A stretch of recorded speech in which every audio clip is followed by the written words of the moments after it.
ChatGPT, objasni strancu šta je promaja. Promaja je kretanje vazduha između dva otvorena prozora. Nije dokazano da je štetna. Molim, nije dokazano. Ovaj odgovor će vas ubiti brže od same promaje. AI je tehnički u pravu, ali prompt nije sagledao sa kulturološke strane. Žakuca. U ovom videu objašnjavamo zašto nije i prolazimo kroz sistem VSI. Najmoćniji tekstualni AI modeli su trenirani na cijelom internetu, a internet je većinski engleski jezik. Kada je AI učio šta je Apple, video je milijardu primjera, a kada je učio šta je jabuka, video je možda milion. Zato je bilo izuzetno neefikasno za model da u svom ograničenom rečniku tokena smesti jabuku, a ne Apple. Da bi model bio što efikasniji, ograničeni rečnik tokena AI modela se popunjava prvo najbitnijim konceptima koje je pročitao tokom treninga. Ako uzmemo za primjer Claudeov Opus 4.6 koji ima oko 50.000 različitih tokena kao rečnik, možemo biti sigurni da u tom rečniku nije jabuka. Zato za većinu srpskih i hrvatskih reči možemo smatrati da su sastavljene od 2 ili više tokena. Zašto je sve ovo bitno? Većina platformi ograničava odgovore svojih modela na određeni broj tokena. To znači da za isti limit broja tokena na srpskom jeziku dobijate kraći i manje detaljan odgovor. U praksi se to najviše vidi kada su instrukcije složene ili odgovori dugački. Za kratke konverzacije razlika u jeziku nije toliko primetna, ali za kompleksne projekte engleski daje bolje rezultate. U ostatku kursa radi jednostavnosti uzet ćemo da je jedan token jedna reč. Da biste koristili AI na engleskom ne morate ni da ga znate. DeepL je besplatni AI prevodilac, bolji od Google Translate. Treba će vam samo da napravite nalog. Sistem ide ovako. Srpski, hrvatski ili bilo koji drugi tekst prebacite u DeepL. DeepL vam ga prevede na engleski, to unesete kao prompt na engleskom, AI govori na engleskom, taj prevod vratite u DeepL i preko njega ga prevedete nazad u originalni jezik. Iako bih svima savjetovao da što pre nauče jezik interneta, koristeći ovaj metod vi bukvalno ne morate da znate ni jednu reč na engleskom da biste koristili AI.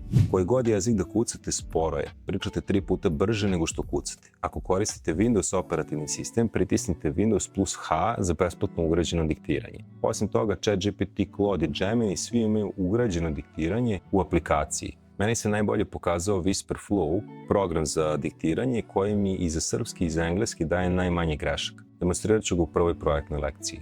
Besplatna verzija radi sasvim dobro, a ako prevremeno potrošite mesečni kredit, možete nastaviti sa ugrađenim diktafonom u agentima. Sve ovo je opcionalno, vi uvek možete pisati promptove na tastaturi, pogotovo kada su detalji bitni. Ali gde zalepiti taj prompt?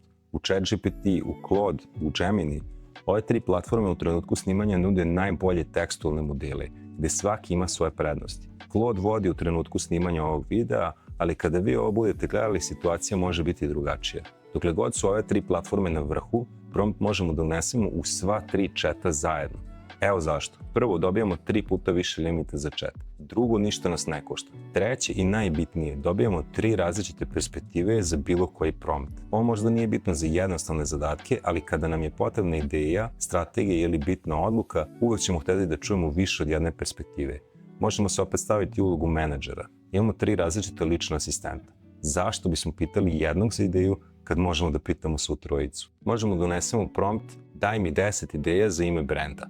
Naravno uz odgovarajući kontekst. Isti prompt šaljemo paralelno u sva 3 četa trenutno najboljih platformi za tekstualne modele. Dobijemo 30 ideja umjesto 10 i to iz 3 različite perspektive.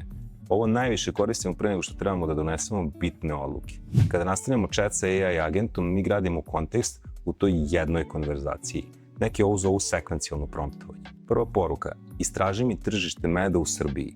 Druga poruka, na osnovu toga, da li ima smisla da pokrenem biznis prodavanja meda. Treća poruka, ako AI kaže da, sada mi daj strategiju.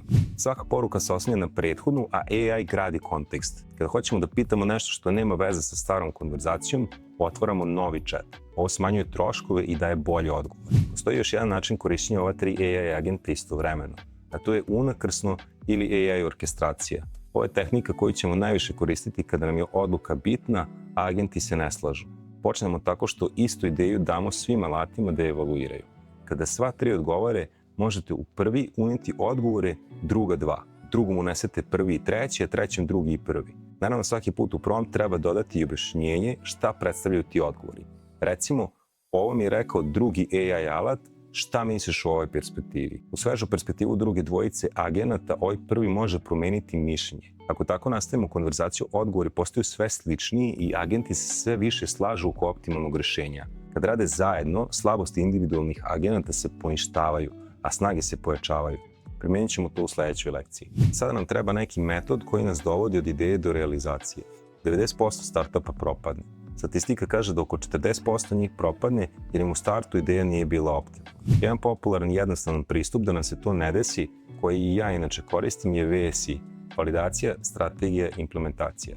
Pre nego što bilo šta napravimo, treba postaviti pitanje da li ova ideja uopšte ima smisla. Uz AI ovo je nikad lakše. Otvorimo 3 najpopularnija tekstualna AI agenta i tražimo kritiku. Recimo, imam ideju da prodajem med na internetu. Je li ovo dobra ideja? Naravno, uz brdo konteksta. Ako sva 3 kažu da je loša ideja, biznis sigurno neće uspeti. Uštedili smo vreme i možemo preći na sledeću ideju. Ako sva 3 kažu da je ideja dobra, verovatno i dalje neće uspeti biznis, ali mnogo manje verovatno nego ako se ne slažu. Recimo da smo dobili validaciju naših agenata i naša ideja u najmanju ruku ima smisla. Pitanje je kako je realizovati. Sad ide druga faza, strategija ili planiranje. Recimo, koji mi alati trebaju, koje platforme, koji je redosled akcija. Rezultat ove faze je jasan plan, mapa od tačke A do tačke B. I tek sada radimo, implementiramo plan iz prethodne faze. Ovo je potpuno odvojeno od planiranja sa razlogom. Ako odmah krenemo da gradimo nešto uz AI, gubimo širu sliku. AI može potrošiti previše ili premalo vremena na jedan korak, a taj korak nas možda neće ni približiti našem cilju. AI se lako izgubi u implementaciji ako nema jasan plan u svom kontekstu. Zato je dobra praksa odvojiti plan od ostatka konverzacije. Drugim rečima, napravimo plan u jednom chatu, a detaljnu implementaciju radimo u drugom chatu. Taj drugi chat, naravno, moramo često da podsjećamo na plan. Validacija sprečava loše ideje, strategija sprečava haos, implementacija je samo izvršenje. Sve ovo većina nas radi intuitivno, ali kad radimo sa AI-om, dobro je da se držimo toga. Verovatno ćete vremenom i vi napraviti svoj sistem koji će se vama pokazati efikasnijim. I to je očekivano. Ovo je samo jednostavni sistem koji će nam pomoći da počnemo. Pre nego što krenemo na projekat, zapamtite još i ovo. Sav kontekst vezan za instrukciju koju šaljete agentima ćete napisati ili vi ili AI. Ono što vi izostavite bit će izmišljeno. U sledećoj lekciji primenjujemo sve ovo na prvom projektu, vašem digitalnom portfoliju. Vidimo se tamo.